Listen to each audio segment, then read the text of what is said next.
Bueno, ok.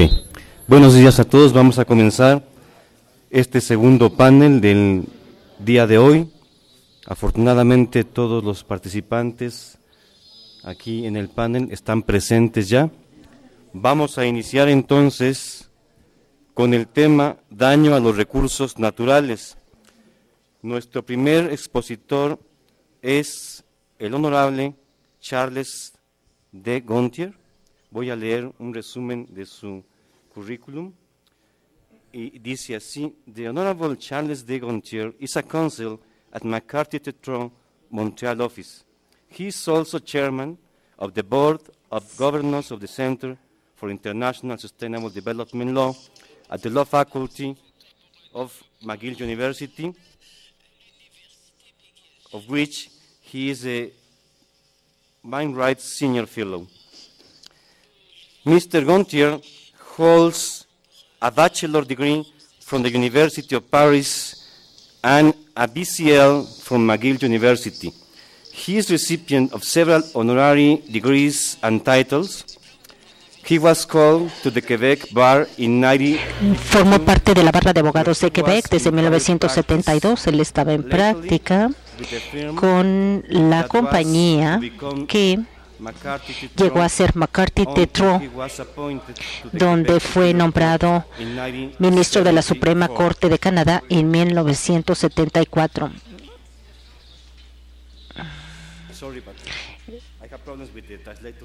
A ver, que es que tenía un poco de problema con la traducción, el dispositivo de traducción ya lo apagó. Bueno, estaba yo hablando del señor Charles Gontier, que es ex ministro de la Suprema Corte de Canadá, abogado de McCarthy Tétreault, y él estuvo trabajando en la Corte de Quebec en 1974 hasta 1980. Él estuvo trabajando en la Corte de Apelaciones y después fue ministro de la Suprema Corte de Canadá de 1989 al 2003, cuando él se retiró. Y el señor Gontier ha tenido mucho interés en la parte ambiental y desarrollo sustentable, y también ha participado en una serie de conferencias internacionales.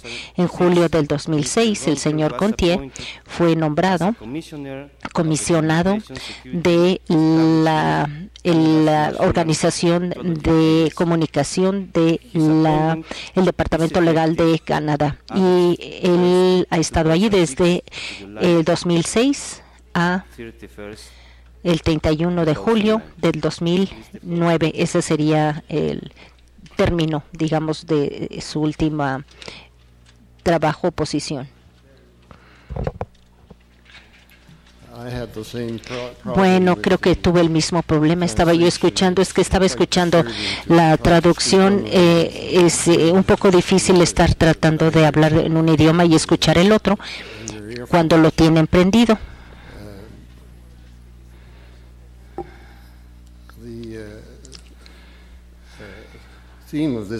El tema de este panel es el de daño a los recursos naturales y a otros remedios o soluciones. Entonces, vamos a decir que hay dos facetas en este tema. De hecho, los daños y los remedios o soluciones están, son partes interrelacionadas de todo un rompecabezas, son partes del rompecabezas.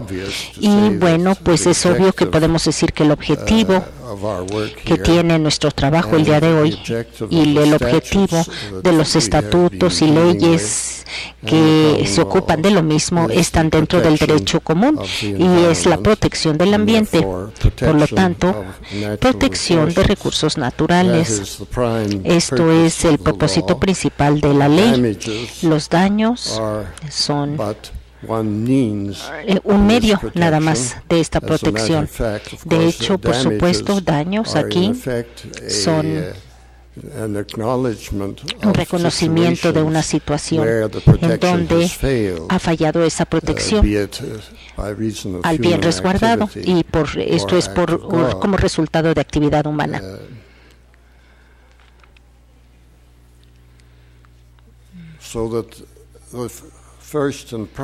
Así que primero, el objetivo principal de la normatividad y del trabajo de la Corte es proteger al ambiente. Los daños, van a seguir en importancia. Vamos a decir que hay dos propósitos. El primer propósito es el poder compensar por las pérdidas sufridas. Y el segundo, que no viene directamente, es la parte como disuasivo o condonar los daños que ocurrieron o que podrán ocurrir. Es decir, desalentar que vuelva a repetirse una situación o actividad similar que daña al ambiente o al recurso natural. Es un efecto como de congelar, enfriar, para advertir a los demás y que eviten que ocurran estas actividades que dañen a los recursos.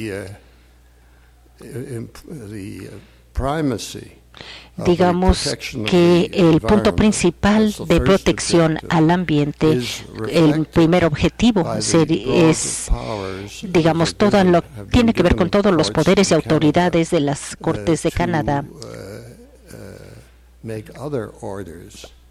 para garantizar o proporcionar otros mandatos, otras órdenes, para evitar que haya algún daño, evitar el daño que ocurra en el ambiente o en los recursos.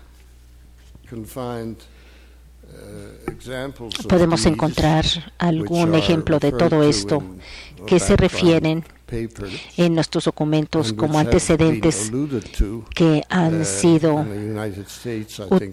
creo que utilizados, ya fueron mencionados por el señor Shield por parte de Estados Unidos, y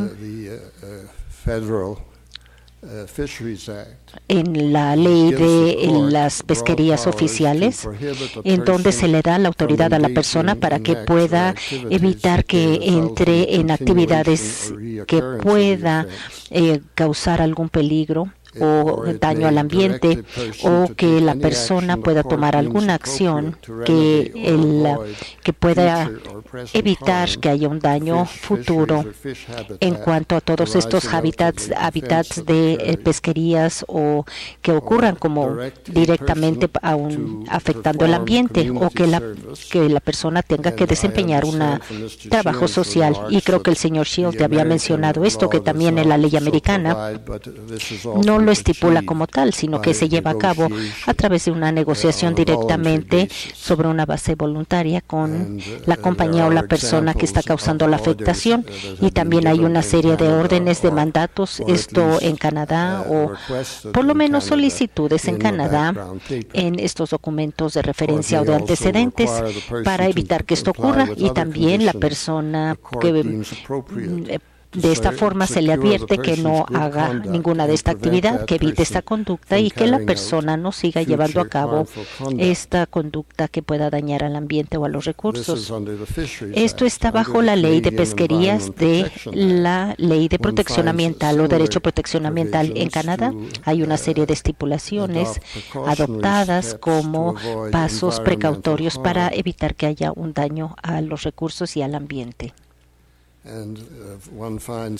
Y encontramos normatividad muy similar en algunas otras leyes o derechos, como lo que es vida silvestre, animales silvestres, y todas las leyes provinciales y la ley de convención de protección ambiental. Y también estos mandatos judiciales han sido incluidos también aquí, como por ejemplo en el caso de Ontario, en la ley de tierras públicas y también en la ley de los bosques. Es más, toda esta Declaración Universal de Derechos del Ambiente permite que las partes lleguen a una negociación para restaurar las áreas en donde los recursos naturales han sido afectados, y esta normatividad también tiene su contraparte federal y se enfoca directamente a evitar que haya una disminución o agotamiento de recursos naturales, afectando vida silvestre y fauna, e incluso el ambiente también. El derecho o la ley de silvicultura tiene una serie de intenciones similares enfocado a conservar los recursos boscosos de Canadá.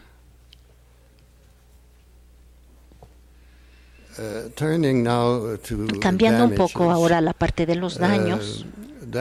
Los daños en asuntos ambientales son regidos por los principios generales del derecho aplicables a daños.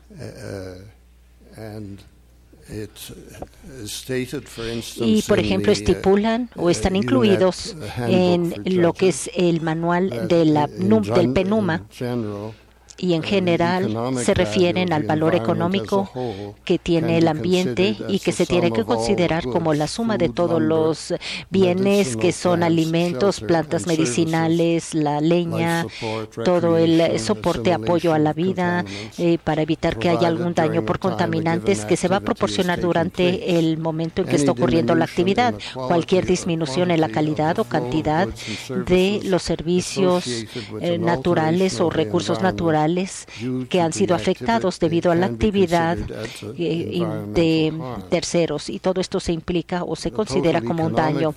Todo este valor económico por daño ambiental incluye estos costos en forma directa e indirecta, y este valor no se considera como parte de la explotación o uso o aprovechamiento, simplemente como consumo con caza y pesca o alguna otra actividad, como por ejemplo el talar o hacer alguna otra afectación al bosque.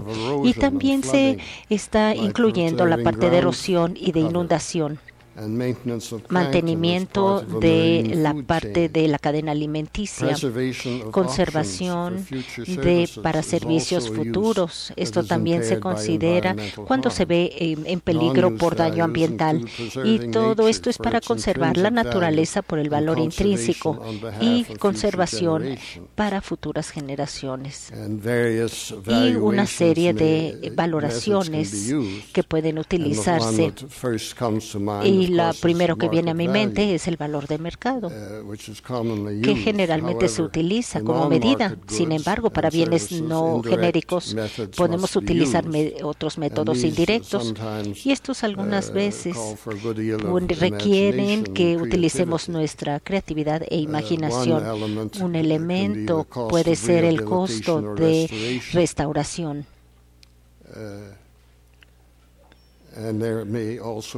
Y también puede estar asociado a un costo económico, como por ejemplo todo lo que son estas pérdida por quema o por algún otro uso, o que impliquen algún daño cuando se utiliza algún beneficio de áreas recreativas o de algún otro aspecto. Yo me quisiera ahora referir directamente al problema de la valoración de los asuntos que no son, o bienes que no son comerciales o que puedan estar como parte del mercado. Básicamente, son algunos bienes de uso de la comunidad o del individuo, o algunos otros son recursos naturales que están disponibles para todos, y con mucha frecuencia están disponibles en forma gratuita para todos, como por ejemplo el aire, el agua. Sin embargo, estos están sujetos a sufrir algún daño por parte de actividades humanas y dan origen a un daño al ambiente o afectación al ambiente. ¿Cómo podemos valorar o calcular el valor que tienen estas pérdidas? Así que este es un área que es muy importante en los asuntos ambiental y no está fácilmente susceptible o con siguiendo una receta para poder estimar su valor. Como ya se mencionó, esto requiere que se utilice la creatividad. Al mismo tiempo, al tener estas dos categorías de activos o de bienes, como se les llama, o de beneficios, son aquellos que están vinculados a una persona o susceptibles a propiedad, y aquellos que no lo están y que se considera que sean parte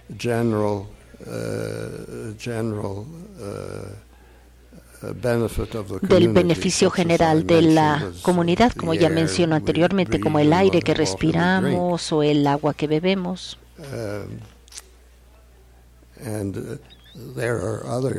Hay otros artículos que son de beneficio para la comunidad, pero que no están vinculados a esta persona o personas en especial o a una comunidad en especial. Sin embargo, hay un interés público muy grande sobre ellos. Aquí surge la pregunta de quién, si es que alguien puede presentar una denuncia bajo el derecho común para poder recurrir a esta doctrina de patrimonio de padres o parents patriae para interés del gobierno para conservar y proteger, entre otras cosas, el ambiente para el beneficio de toda la población.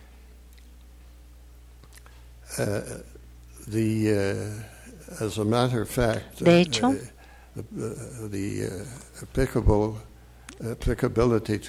la aplicabilidad a este concepto de parents patriae en asuntos ambientales se remonta al 2004, es muy reciente, y el tema es punto de toma de decisión importante del gobierno canadiense y también de gran interés para poder ilustrar la dificultad que pueda existir en cuanto a tratar de proporcionar un valor a esa pérdida. En cuanto a lo que es el parents patriae, la Corte, bueno, como que está un poco dividida, vamos a decir. Yo diría que más o menos dividida porque algunos de los jueces, algunos jueces basan su decisión en este concepto de parents patriae, mientras que la mayoría de la opinión no encuentra ninguna objeción en cuanto al principio de aplicación de parents patriae a asuntos ambientales.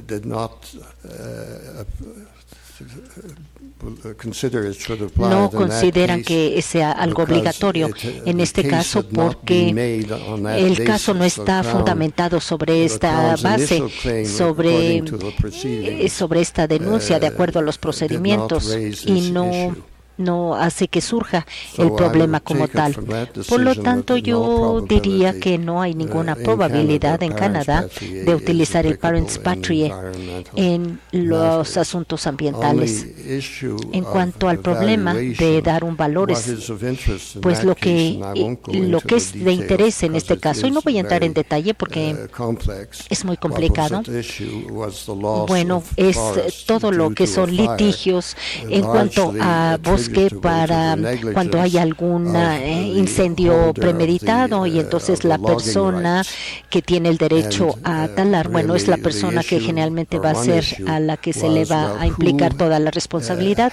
El problema es quién tiene entonces digamos, la propiedad, quién es dueño de esa parcela o de ese lugar, y poder estipular quién tiene los derechos a esa tala, o en caso de que hubiera algún incendio, quién es el responsable.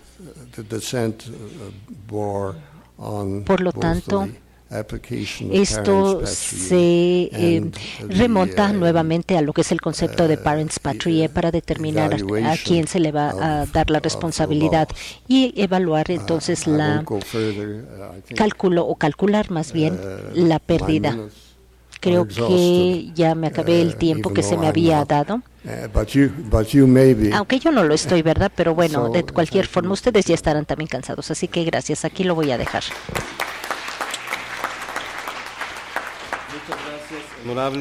Thank you very much, Charles Gontier, por su presentación acerca del régimen jurídico canadiense en materia de daños al ambiente.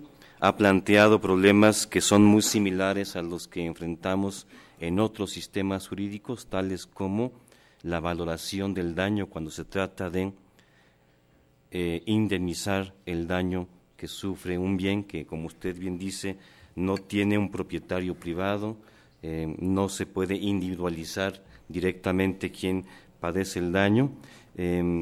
Es interesante ver cómo compartimos los mismos problemas a pesar de tener distintos sistemas jurídicos.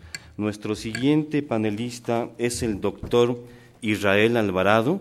Él es licenciado en Derecho por la Universidad Salesiana, maestro en Administración de Justicia por el Instituto Nacional de Ciencias Penales, doctor en Derecho por esta Universidad Nacional Autónoma de México, doblemente doctor en Ciencias Penales y Política Criminal por el INACIPE, profesor investigador invitado de esa institución, investigador nacional nivel 2 del Consejo Nacional de Ciencia y Tecnología, y actualmente se desempeña como consejero de la Judicatura del Distrito Federal. Adelante, doctor.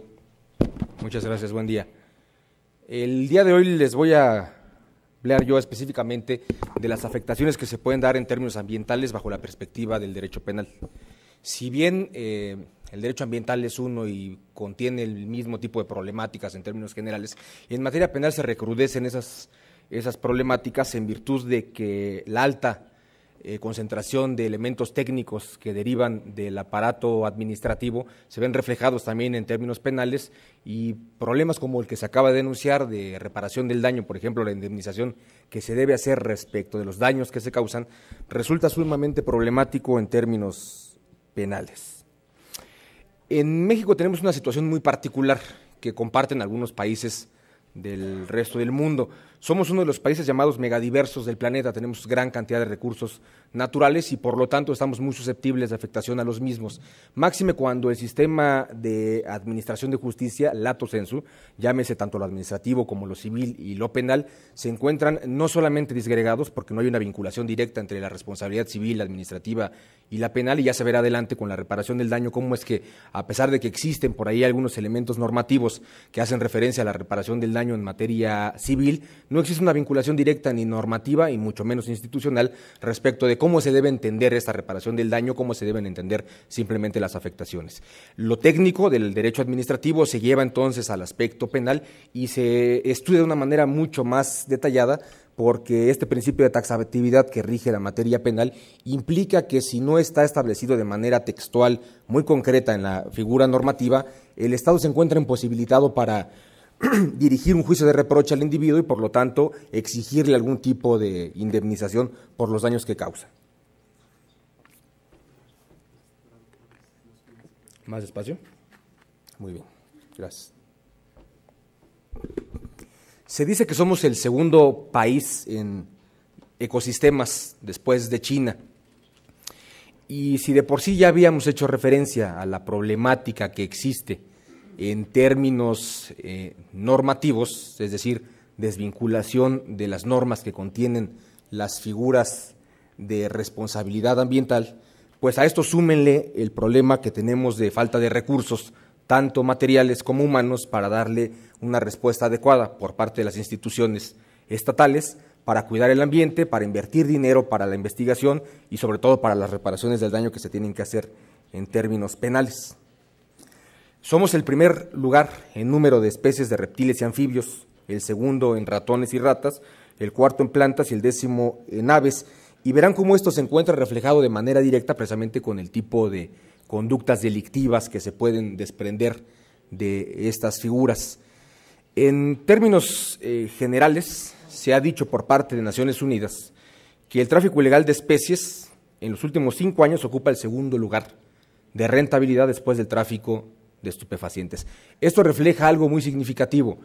La propia Organización de Naciones Unidas reconoce que no necesariamente se encuentra robustecido por material bibliográfico o por estudios de campo sólidos respecto de esta problemática, pero se ha reconocido que supera, por ejemplo, el tráfico de armas y el tráfico de indocumentados, que se dice que es sumamente lucrativo y que antes se consideraba que pudiera estar muy por encima del tráfico de especies. ¿Cuál es la situación en concreto que tenemos en México y cómo es que se relaciona esta figura con la afectación al ambiente? En México, por ejemplo, dadas las características muy peculiares que tenemos sociales y antropológicas, se dice que un loro, por ejemplo, se le paga a un campesino que se encarga de la recolecta entre 250 y 300 pesos. Sin embargo, en el mercado negro se pueden pagar hasta $1,500 por este ejemplar y existe ya de manera documentada en un documento de Naciones Unidas que refleja la importancia que se tiene no solamente la afectación a los medios naturales respecto del régimen normativo internacional, sino que refleja de manera directa que la figura delictiva del tráfico de especies en particular reviste tales características que ya no es una delincuencia común. Cumple con esas características de estar organizada, de tener fines lucrativos, jerárquicamente estructurada, que existe una diferenciación de roles y por consiguiente la considera como una de las figuras novedosas en que se plantea la delincuencia organizada. Tenemos ya entonces un panorama más o menos general respecto de qué situación tenemos en el país, la megadiversidad que existe en el mismo, la falta de vinculación interinstitucional, la problemática que está reconocida a nivel internacional, porque de ello se deriva, por ejemplo, en el caso mexicano, que es muy revelador, el hecho de que si en términos generales la figura delictiva normalmente se comete en términos de delincuencia organizada por los altos beneficios que origina, en términos ambientales es todavía más evidente. Los altos beneficios y los bajos costos, porque es muy poco probable que a un individuo se le inicie una averiguación previa y menos probable que culmine con una consignación y que después de esto culmine con una sentencia condenatoria y mucho menos probable que la sentencia condenatoria vaya precisamente al individuo, porque en algunas ocasiones hemos visto que en la práctica se le responsabiliza penalmente, solamente penalmente al individuo, pero en términos económicos, en lo que tiene que ver con la reparación del daño, la sentencia de facto es para la Profepa, por ejemplo. Se le dice al individuo, eres responsable del manejo inadecuado de residuos peligrosos, afectaste un terreno, tantos años de prisión, Profepa, hazte cargo de los residuos peligrosos, dales destino final y además encárgate del saneamiento del sitio. Esta falta de concepción por parte de los juzgadores evidencia de manera clara cuál es la situación que tenemos en el país. Cuando veamos el apartado específico de cuáles son los criterios judiciales, se notará cuál es el interés político criminológico que el país le ha dado en términos institucionales al problema de la afectación al ambiente. Cuando en términos internacionales ya tenemos desde el año del 79, en el Congreso Internacional de Derecho Penal, el número 12, que se llevó en Hamburgo, que la intervención del derecho penal es significativo para la defensa de los recursos naturales y que debe existir una actuación principal respecto de estas normas penales a los ataques graves contra el medio ambiente y que se repite en el 90 en el Congreso de Naciones Unidas, que le da preeminencia a las funciones penales de las normas para la protección del ambiente y que culminan de manera reciente con un documento de 2007, que yo no sé por qué no lo puse, pero que Naciones Unidas establece cuál es la problemática que existe a nivel mundial. Vamos a ver cuál es la problemática que tenemos nosotros de manera particular. Es el documento de 2007, propuesta directiva del Parlamento Europeo y del Consejo relativa a la protección del medio ambiente mediante el derecho penal. La Comunidad Europea se ha preocupado de manera significativa por cómo es que debe darle una respuesta, no nada más en términos administrativos, sino también penales a la materia ambiental. En términos internacionales hay algunos modelos que los 4 últimos que verán ustedes aquí se están repitiendo en el Estado mexicano. La respuesta institucional que le está dando el Estado respecto de las figuras delictivas, o más bien al fenómeno delictivo, que no necesariamente tiene que ser una figura delictiva, va en 5 rubros distintos. Hay algunos estados nacionales como Brasil o Venezuela que tienen normas especializadas exclusivamente en materia penal ambiental. No tienen un título específico para los delitos contra el ambiente en su código penal, sino tienen una especie de código penal ambiental exclusivamente para esas figuras delictivas. Y en él se contemplan no solamente estas figuras sustantivas, sino aspectos procedimentales que tienen que ver con periciales, con la reparación del daño, con la vinculación interinstitucional y con la vinculación internacional. Hay algunos otros modelos que nada más contemplan estas figuras delictivas en las legislaciones penales, por ejemplo la Federación en el caso mexicano. Existe un título 25º que establece los delitos contra el ambiente y la gestión ambiental y que solamente se encuentran establecidos aquí en esta legislación penal y no se encuentran diversificados como antes los teníamos en la LEGEPA o en la ley de caza, por ejemplo. Sin embargo, hay otros que los tienen contenidos al mismo tiempo, se encuentran establecidos tanto a nivel administrativo, es decir, en las leyes especializadas en materia ambiental, tienen por ahí algunas figuras delictivas y en los códigos penales. Otros solamente en las leyes administrativas y algunos cuantos, no recuerdo si es el caso de Coahuila o de Colima, no tienen, por ejemplo, reguladas ninguna figuras delictivas en términos penales ambientales en sus legislaciones estatales. Y con esto se da una clara evidencia de cuál es la problemática que existe en términos nacionales respecto de cuál es la actuación que tienen los órganos, no nada más del Ejecutivo, que se encuentran encargados de procurar justicia en términos administrativos o penales, ni cómo interviene el Estado en términos judiciales, sino cómo es que el legislativo refleja estos problemas. En términos concretos, cuando se está hablando de reparación del daño, de afectación a recursos, etcétera, tenemos que desde la sexta época, la primera sala de la Suprema Corte de Justicia de la Nación, reconoció, por ejemplo, que en el caso de la tala delictuosa, lo que se está afectando no es necesariamente, reconoce que se está, con esa figura de la tala delictiva, se trata de preservar la riqueza forestal a fin de que no se erosionen los suelos, que es una fuente hidrológica, etcétera. Reconoce cuál es la función ambiental en términos de protección al ambiente de estas figuras delictivas. En la séptima época señala que una cosa es, por ejemplo, el delito de daño en propiedad ajena derivado de una tala, en donde se encuentra relacionado a la protección al bien jurídico patrimonial y las afectaciones que se puedan dar al medio ambiente, y años después, en esta época, actualmente, no se reconoce esta figura. La mayor parte de las sentencias que se estaban estableciendo en un principio, después de que se reformó el Código Penal, iban encaminadas a la reparación del daño, por ejemplo, en tráfico de madera, solamente a la evaluación económica de la madera en rollo, por ejemplo. Se transportaba un camión con 4 metros cúbicos de madera, si la madera en el mercado tenía un costo de 50 pesos el metro cúbico, eso es lo que se evaluaba en términos judiciales y a eso se le sentenciaba en la reparación del daño. Van a encontrar ustedes una tesis aislada de un colegiado del Tercer Circuito que establece que las penas que se impongan en materia de reparación del daño tienen que ir encaminadas a las que se encuentran establecidas en el artículo 423, pero no hizo una valoración adecuada respecto de que lo está imponiendo esta pena, porque lo que se interesa en términos penales es la protección al ambiente y no la protección patrimonial, sino simplemente hace una valoración respecto de que existe un concurso aparente de normas y por el principio de especialidad se tiene que aplicar el artículo 423. La Corte ya no se ha vuelto a pronunciar desde la séptima época, ya estamos en la novena, y jamás se ha pronunciado respecto de cómo es que se tienen que valorar esas afectaciones al medio ambiente. Pero además, en términos estrictamente periciales, es sumamente difícil acreditar que existe una afectación, de qué magnitud es y cómo es que la tenemos que reparar. De manera más o menos reciente existe un método de coeficientes integrales que valora ciertas características de la afectación que puede culminar precisamente con una evaluación estrictamente económica para la reparación del daño. Pero falta muchísima cultura, falta cultura por parte del Ministerio Público para saber cuándo está en presencia de un delito verdaderamente contra el ambiente. cuándo se afecta, cuándo puede integrar una averiguación previa y consignarla, y el juez, que en el menor de los casos se encuentra especializado, por lo menos en términos institucionales, tenemos a la Profepa, que tiene una dirección de delitos contra el ambiente, que por supuesto que solamente se encuentra especializada en las oficinas centrales, vayan a las delegaciones y no existe esta especialización.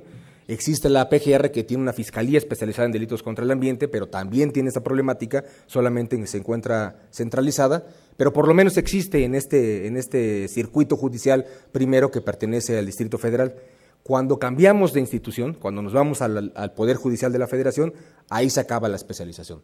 Ningún juez de distrito se encuentra especializado en el tema, nadie conoce cuáles son las implicaciones, cuál es la normatividad que se tiene que aplicar, cómo se deben entender estas normas, cómo valorar cierto tipo de dictámenes, y precisamente esta es la última parte muy importante. El artículo 421 establece ciertas características para que se puedan imponer penas o medidas de seguridad respecto de las afectaciones que se hagan al medio ambiente. Para ello, en un párrafo muy particular, señala que se le tendrá que pedir opinión a la autoridad especializada, en términos ambientales, de cuál es la procedencia de regresar a los ejemplares a su medio natural, de restablecer el ambiente como se encontraba, y normalmente no se hace. No es el juez el que le pregunte a la Profepa o a la Semarnat o a cualquier institución educativa o científica cuál es la procedencia o la pertinencia de aplicar cierto tipo de medidas, y terminan ordenando cosas como la que les comentaba, la restauración del ambiente a manos de la Profepa cuando no tendría por qué hacerlo, o regresar, por ejemplo, tuvimos un caso de abronias en alguna ocasión en donde iban en la segunda o tercera generación de estas abronias, siempre habían estado en cautiverio, nunca habían estado en su medio natural, y el juez ordena que se restituyan al medio natural inmediatamente, sin establecer un procedimiento, una cuarentena por parte de los ejemplares, de una rehabilitación para ver si es que pueden ser susceptibles de regresarse al medio natural, etcétera. Y como esos hay muchísimos ejemplos en los cuales, en la mayoría de los casos, el agente del Ministerio Público no consigna porque no puede hacer una valoración adecuada, como en el caso del sistema arrecifal veracruzano de Pajaritos, en donde entra un buque y termina con más de 3 kilómetros cuadrados de coral, que no supo cómo evaluarlo, el juez no supo cómo valorarlo, y finalmente el individuo no tuvo responsabilidad. En términos generales, este es el panorama que tenemos en el sistema mexicano. Ya se me acabó el tiempo, les dejo esa tabla para que en lo que presentan nuestro siguiente expositor vean cuál es la incidencia que tiene en términos federales. De los datos que da la PGR, solamente el 2006 no da más datos, para que vean la grave problemática que tenemos, por ejemplo, entre Aguascalientes, un solo delito, contra Jalisco, que tiene 232, que es el máximo que representa en este cuadro. Muchísimas gracias por su atención. Gracias al doctor Alvarado. Él ha hecho una excelente descripción de la situación que guarda el sistema de tutela penal del ambiente en México, y se ha enfocado particularmente en el caso del tráfico ilegal de especies. Creo que además de esto ha tocado uno de los temas fundamentales relacionados con la temática que estamos debatiendo el día de hoy, que es en relativo al bien jurídico protegido. Él ha señalado cómo ya los tribunales mexicanos comienzan a enfocarse, a distinguir entre el bien jurídico tutelado por el derecho tradicional y el que debe tutelar el derecho penal ambiental en este caso. Muchas gracias, doctor. Nuestro siguiente panelista es el licenciado Manuel Cavazos López. Él es egresado de la Facultad de Jurisprudencia de la Universidad Autónoma de Coahuila. Obtuvo el grado de maestro en Derecho con mención honorífica en la División de Estudios de Posgrado de la Facultad de Derecho de la Universidad Nacional Autónoma de México. Asimismo, en la Escuela Libre de Derecho obtuvo el diploma de posgrado en materia penal. Además, ha cursado diversos diplomados, entre los que destacan el de Juicio de Amparo en el Instituto Tecnológico Autónomo de México, el de Delitos, Procedimientos y Ejecución de Sanciones, impartido por la Universidad Iberoamericana, y el de Derecho Penal de los Estados Unidos de América, llevado a cabo en el INACIPE, entre otros. En el ámbito laboral se ha desempeñado como secretario técnico del Consejo de la Judicatura del Distrito Federal, asesor de la Subsecretaria de Seguridad Pública del Distrito Federal y juez en materia penal del Fuero Común. Adelante, doctor. Muy buenos días. Previo al desarrollo del tema que me corresponde exponer, quisiera decirles que me siento en verdad honrado con la invitación a participar en este seminario. tanto por las personas involucradas en su planeación, particularmente el doctor Alvarado y Marco Antonio Heredia, como por el recinto en que estas pláticas tienen lugar. Sin lugar a dudas, la institución académica de más prestigio en nuestro país, la Universidad Nacional Autónoma de México. Por lo que agradezco a los organizadores la confianza en mí depositada para compartir con esta mesa y foro tan selecto mi experiencia como juez en materia penal del Distrito Federal con motivo del juzgamiento de delitos en materia ambiental. El día de hoy no vengo a hablarles sobre los grandes derrames petroleros de los buquetanques Prestige en las costas de Galicia o del Exxon Valdez en Canadá. No, vengo a platicarles de un fenómeno delictivo, mucho menos mediático, pero igualmente perjudicial para el fenómeno ambiental, que afecta directamente a la calidad de vida de la población de la Ciudad de México y su zona conurbada. Me refiero a los asentamientos humanos irregulares establecidos en suelo de conservación, los cuales, entre otras consecuencias, provocan pérdida de biodiversidad, deforestación, así como disminución de zonas con vegetación natural, indispensable para la infiltración y la recarga del acuífero del subsuelo. Siendo de tal importancia la protección de este tipo de áreas naturales, que tan solo constituye la principal fuente de oxígeno con la que contamos en la urbe en que vivimos, el legislativo local tipificó el cambio de uso de suelo cometido en suelo de conservación en la fracción segunda del artículo 343 del Código Penal del Distrito Federal, considerando tal conducta como penalmente relevante. Comportamiento típico que junto con sus consecuencias jurídicas será nuestro objeto de análisis esta mañana. Entremos entonces en materia. De la comisión de un delito, no solamente surge por consecuencia la privación de la libertad del imputado, sino que además es frecuente que a ésta se le acompañe sanciones de índole pecuniario, entre las que se encuentran la multa y la reparación del daño. Supuesto en que se encuentra el ilícito de cambio de uso de suelo cometido en suelo de conservación, ya que quien incurra en dicha conducta típica se le impondrá de 3 a 9 años de prisión, además de 1,000 a 5,000 días multa, y como se trata de un delito de resultado material, también habrá de condenarse al imputado a la reparación del daño, ello con fundamento tanto en la ley secundaria como en la fracción cuarta del apartado B del artículo 20 constitucional. ¿Cómo se encuentra regulada la reparación del daño en la legislación penal del Distrito Federal?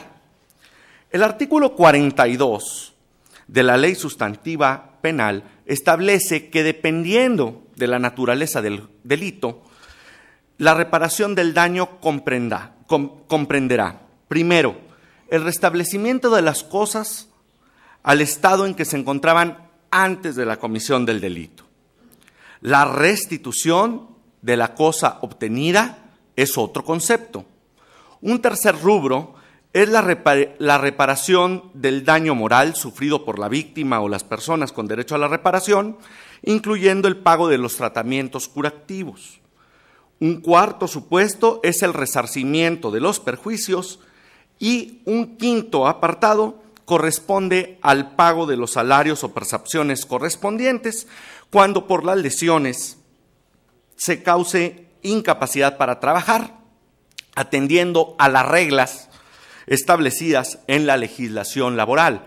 Como podemos advertir de estos 5 diversos supuestos que comprende la reparación del daño, sus alcances, no todos son compatibles tratándose de delitos contra el ambiente, sino que se concretiza la reparación del daño, en principio, a la fracción primera del artículo 42 del Código Penal del Distrito Federal, que establece como concepto de reparación del daño el restablecimiento de las cosas al estado en que se encontraban antes de cometerse el delito.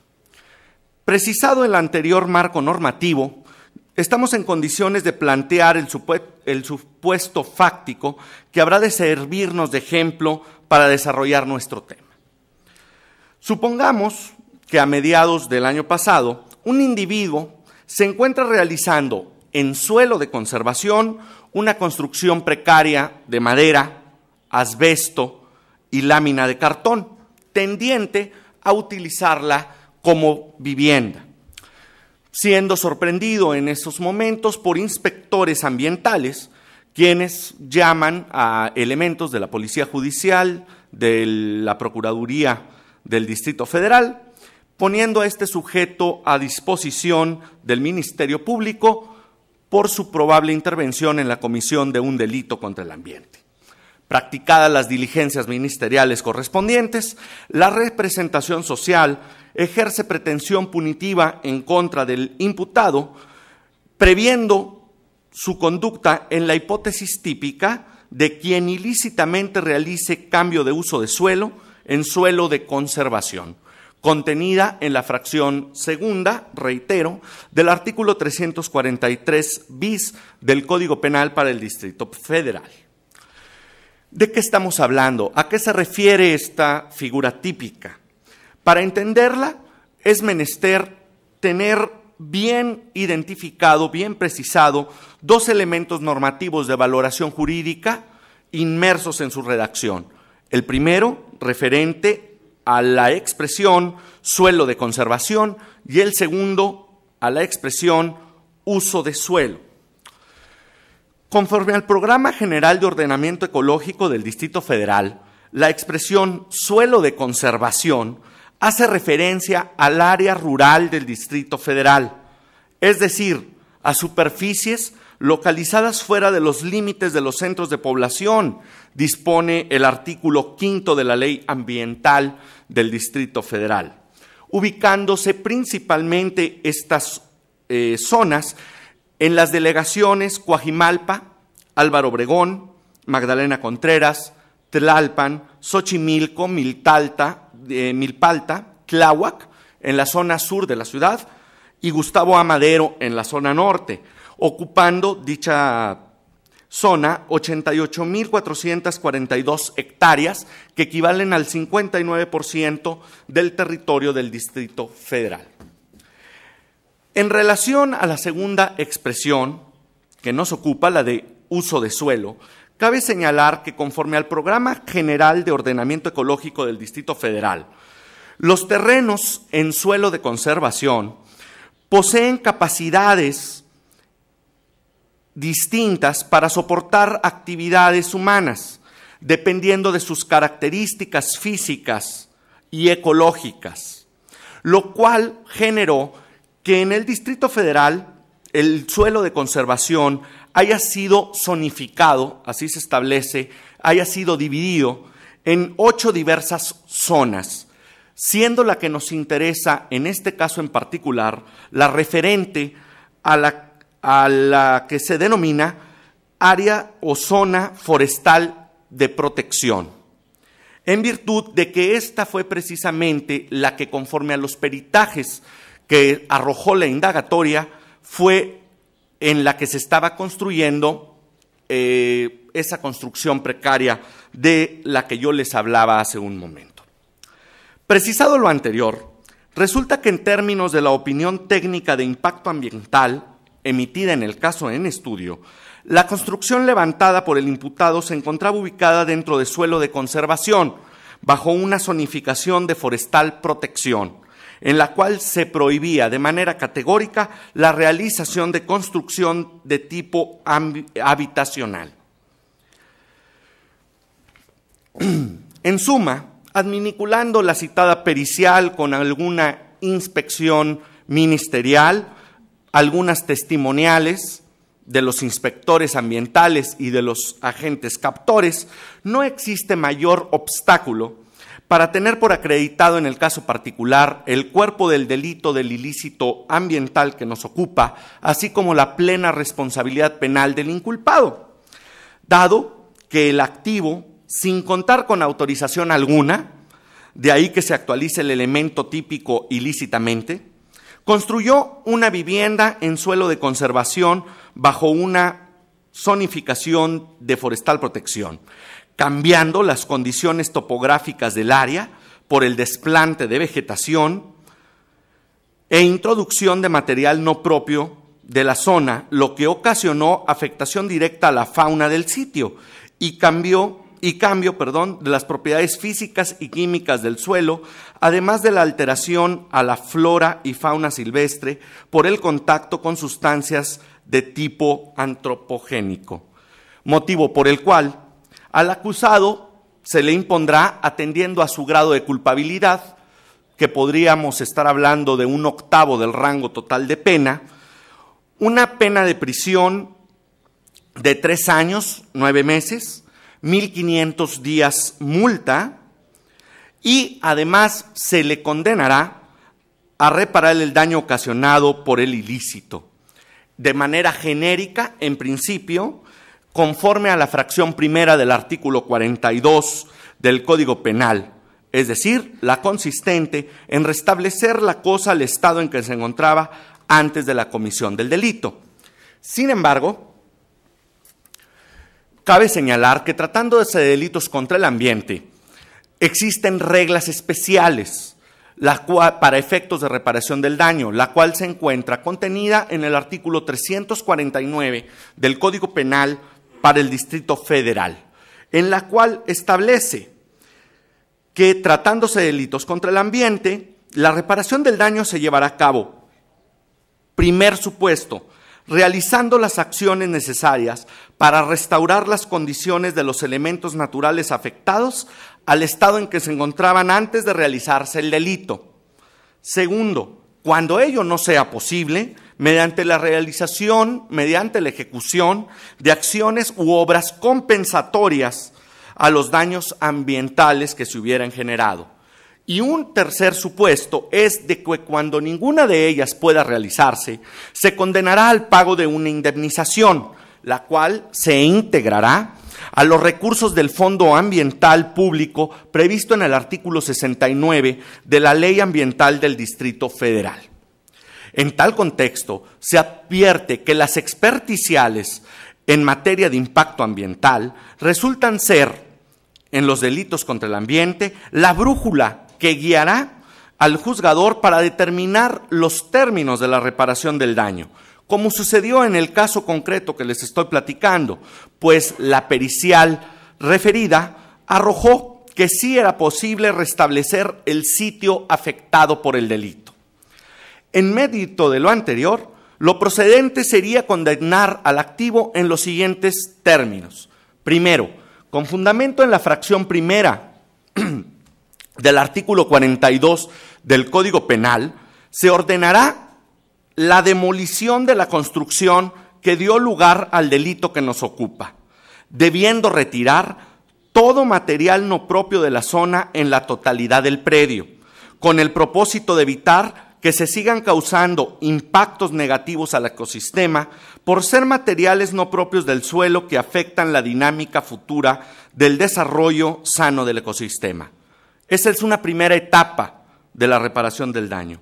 Una segunda etapa, con fundamento en el segundo párrafo del ordinal 349 del Código Penal, deberá de realizar diversas acciones necesarias para restaurar las condiciones de los elementos naturales del suelo afectado al estado en que se encontraban antes de la comisión del delito, para lo cual deberá, primero, a efecto de minimizar los impactos generados por el constante paso de personas, aflojar la tierra en la totalidad del predio en cuestión, siendo que dicha actividad la deberá realizar con herramienta manual, tales como pico, azadón, pala, etc., asegurándose de que el suelo haya quedado debidamente oxigenado y con la mayor capacidad de infiltración posible.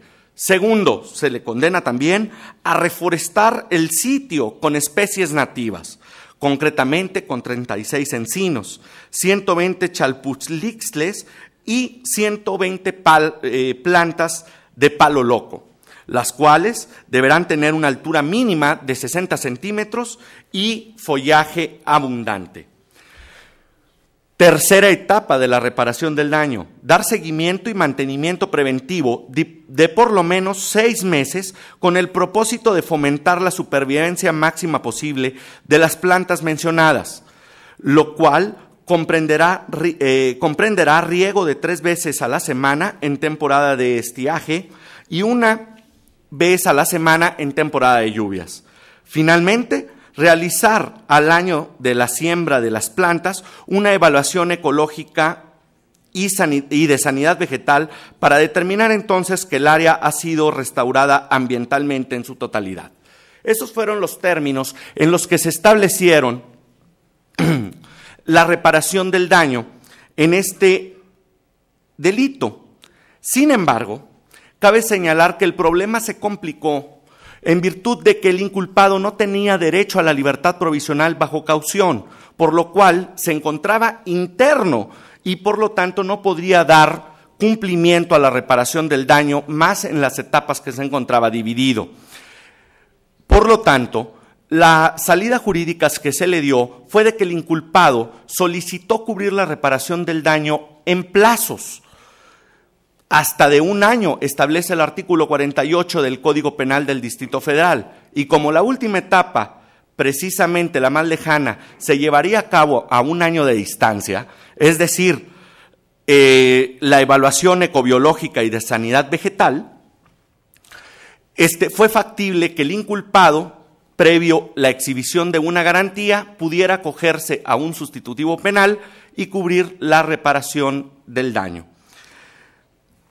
No me resta, por razones de tiempo, más que agradecerles su atención y terminar con mi intervención con la sabiduría de la tribu de los Cris de origen canadiense, quienes dicen: cuando hayáis talado el último árbol, cuando habéis matado al último animal, cuando habéis contaminado el último río, entonces os daréis cuenta de que el dinero no se come. Muchas gracias. Gracias al licenciado Cavazos, que ha expuesto lo que para mí es uno de los rarísimos casos que tiene un final feliz desde un punto de vista. Yo solo espero que en este caso el condenado haya tenido suficiente dinero para enfrentar la serie de tareas que tenía que llevar a cabo a la luz de la sentencia, y que por otra parte el caso plantea también este dilema, ¿no? Volver las cosas al estado que se encontraban, cómo saber cómo estaban. Ese es el dilema que no podemos resolver. Nuestro siguiente panelista es el juez Steiner Chesler. Voy a leer una parte de su extenso currículum.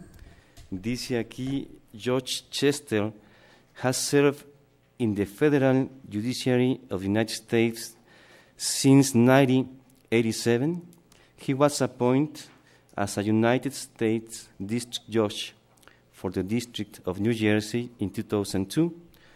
Prior to being appointed as a District Judge, he served as a United States Magistrate Judge for more than 15 years.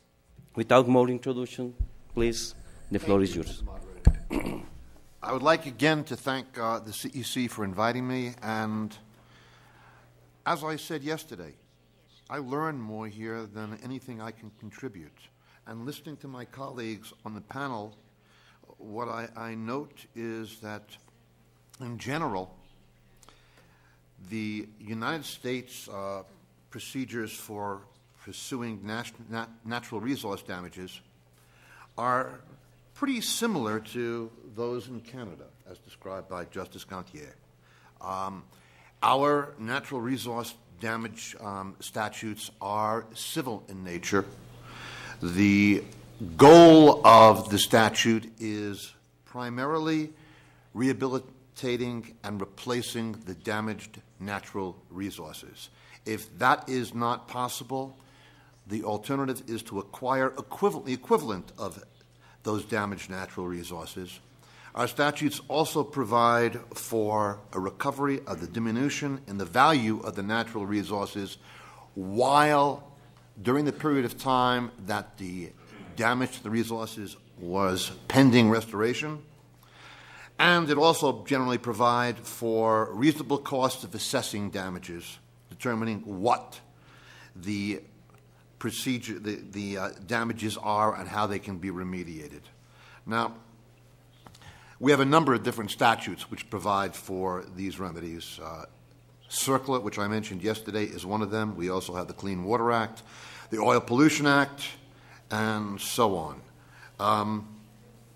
Now, our system is a bit unique, as I said, because it's not part of the criminal justice system. Our criminal prosecutions for environmental crimes are entirely different, and the purpose is punishment by and large, while under the natural resource damages statutes, it is to rehabilitate and restore as far as possible, if not to replace.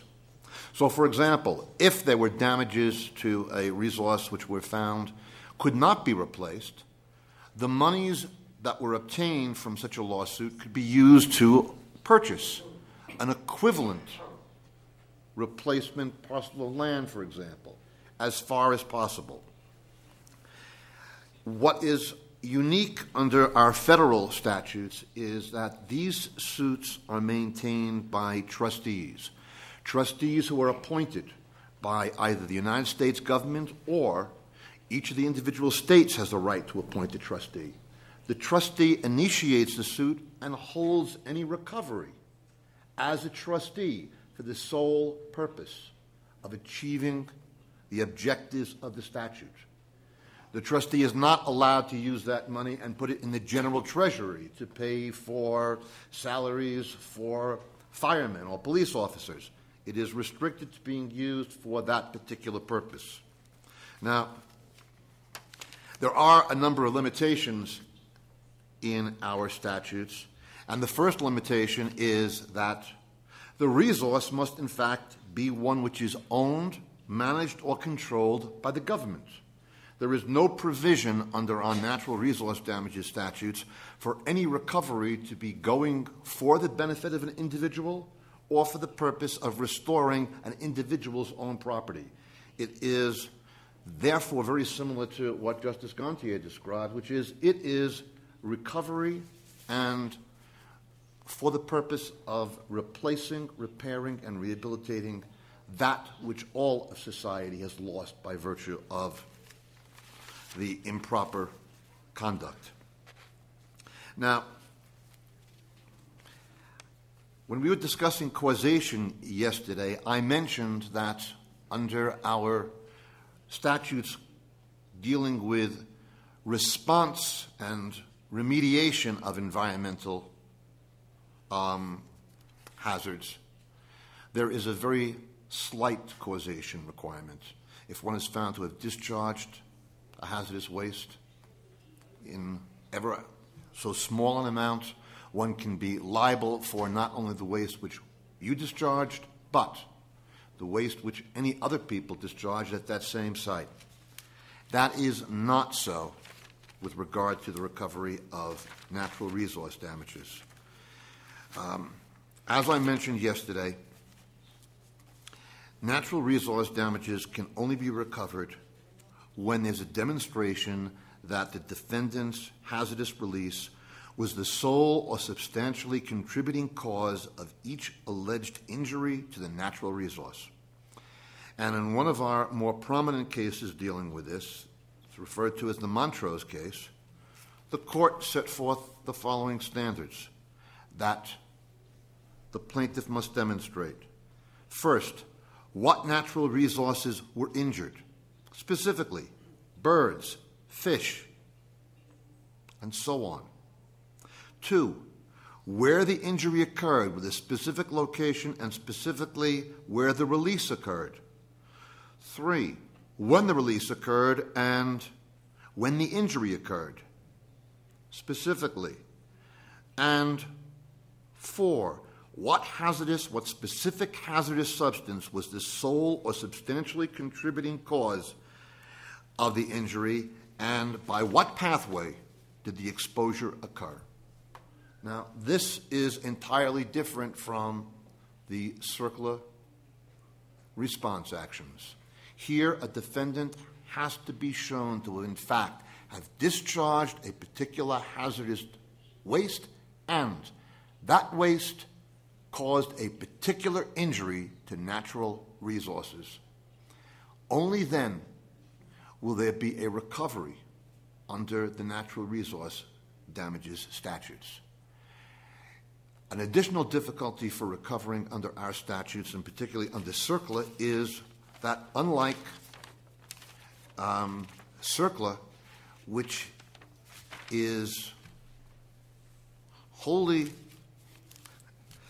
goes back in time forever. In short, if the discharge occurred 100 years ago, one can recover for the cost of a recovery. Under CERCLA, there is no under natural resource damage statutes, and particularly under CERCLA's statute, there is no recovery where the discharge and the injury to the natural resources occurred before 1980. As a result, there has been a generally lower volume of natural resource damages cases that have been pursued. But as the years have gone by, they've increased substantially. Now, individual states in the United States also can pursue remedies for these types of claims under their own statutes.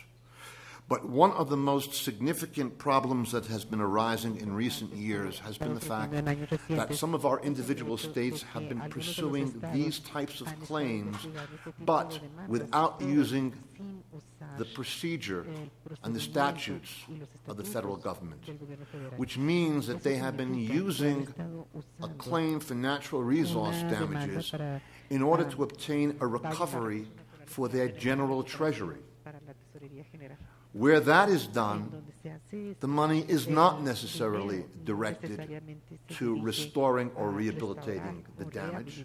In fact, many of our states are having financial problems and are looking to use these types of lawsuits as a way of making themselves more financially solvent. This, of course, creates a problem, because they are collecting money on occasions when there is no intention of using the money to rehabilitate or restore the environment. In a very significant case from the Court of Appeals a year ago, the U.S. Court of Appeals, for one of our circuits, held that where there is an effort under state law to collect natural resource damages, and where the effort is directed at getting these damages with no intention or purpose of using them to restore the environment, that law is in conflict with our federal laws and therefore is what we call preempted, which means it will not be allowed to apply because it's in conflict with our federal laws. I hope I've given you a brief overview of some of the issues which are involved in U.S. natural resource damages claims, and thank you very much for inviting me. Muchas gracias, señor Chesler, por cumplir con el tiempo. Gastó 10 minutos de los 15 que tenía asignados, y por lo que me parece muy rescatable para mí de su presentación es este reconocimiento de que el derecho penal tiene un objetivo muy distinto al que tienen los estatutos ambientales en los Estados Unidos, y creo que es algo que deberíamos aprender a veces en nuestros países, porque no podemos aplicar las reglas de un derecho tradicional a problemas que son muy novedosos y que merecen una solución distinta. Afortunadamente tenemos un poco de tiempo para preguntas, las voy a ir dirigiendo según se trate. ¿Sí? Creo que tenemos tiempo para una pregunta cada quien, por lo menos. La primera pregunta es para el señor Paul Morse. No puede ser. No, perdón. Está dirigida a Horacio Cavazos y es una pregunta de Paul Morse y dice lo siguiente: usted escribió medidas muy estrictas contra infractores, pero la mayoría de la gente que construye cabañas irregulares, entre comillas, de este tipo es muy pobre.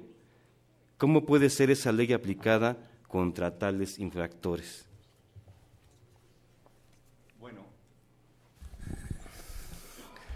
la ley penal, dentro de sus características, como todas las leyes, es de carácter general. Las medidas que, independientemente de que el sujeto activo del delito cuente o no cuente con recursos. Ahora, lo que cabe señalar es de que las medidas que se adoptaron para reparar el daño derivaron de las opiniones técnicas de impacto ambiental. Esos pasos que se establecieron eran los mínimos indispensables para que al paso de un año se hiciera una evaluación todavía y poder determinar si había sido restablecido en su totalidad de manera plena el impacto ambiental que sufrió este predio.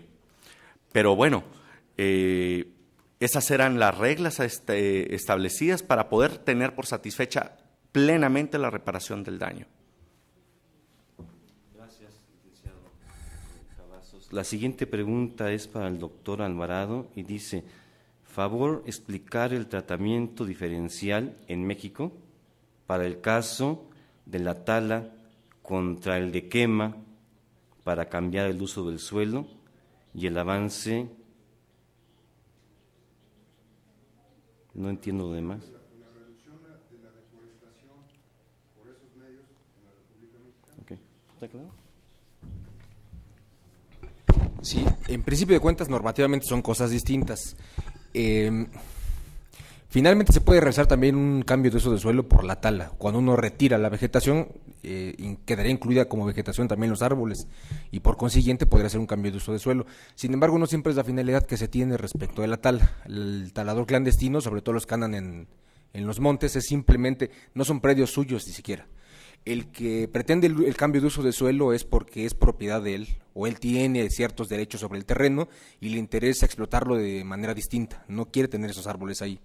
El talamontes clandestino, que es normalmente el que tenemos como preocupante en el país, es aquel que va pasando con sus vehículos, con las motosierras, se encuentra en un lugar en el que se puede talar, inmediatamente ahí talan, transportan, se van por las carreteras e incluso le causaron una afectación patrimonial al dueño.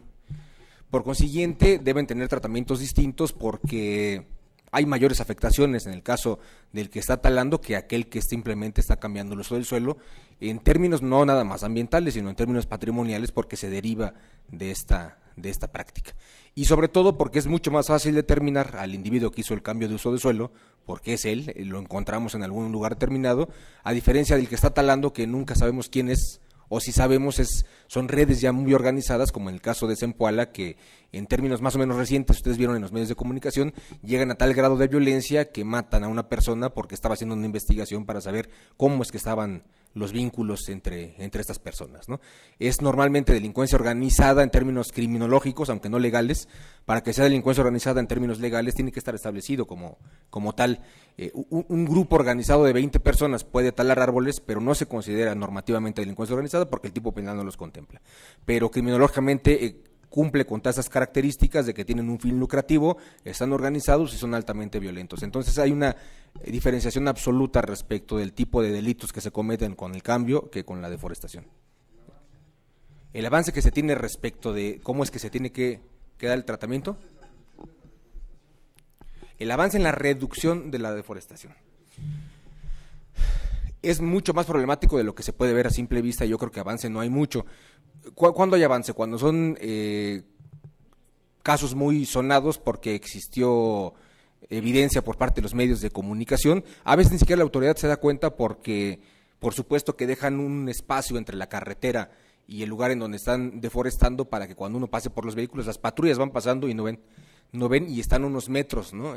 Lo suficientes como para que no se escuche. Hay ciertos avances, el Estado se ha preocupado por lanzar campañas para que de manera voluntaria cada uno vayamos a sembrar un arbolito, bueno, a plantarlo, etcétera, pero en términos, digamos, institucionales, falta todavía muchísimo para hacer y falta tomar conciencia por parte de los juzgadores para que como medidas a implementar adicionales a la reparación del daño pudiera ser precisamente la plantación de árboles.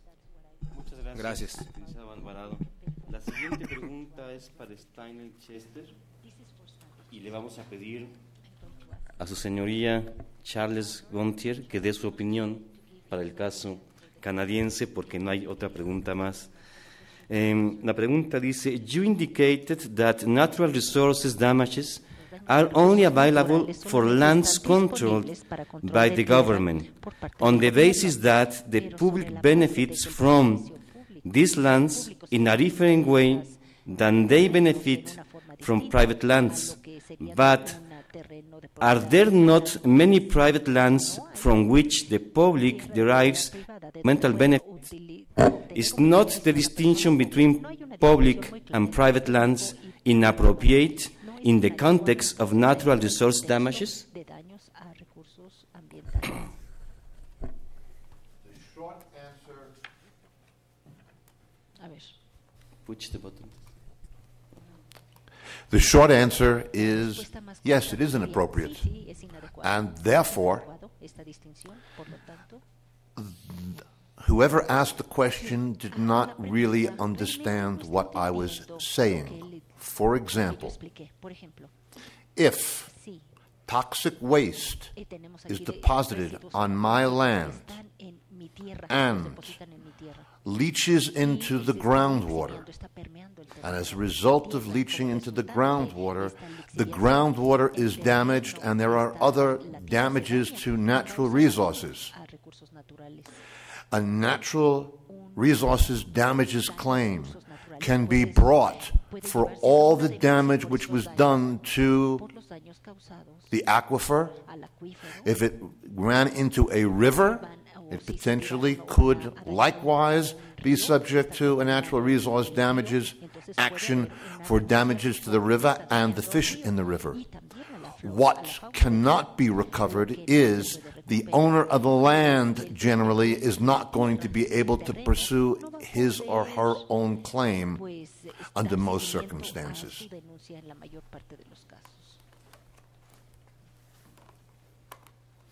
I take it back, not under most circumstances, under all circumstances, since the lawsuit, in fact, is brought, as I explained earlier, by a trustee for the benefit of all. Well, in Canada, a person whose property is harmed by another is entitled to claim for that damage. We're not talking about particular legislation here, such as Justice Chesler was referring to. Now, the distinction, I agree with Judge Chesler, if I understood him correctly, is not between public and private, and between the nature of what is damaged. The example of leaching, for instance, that's a damage to the general environment, I would think.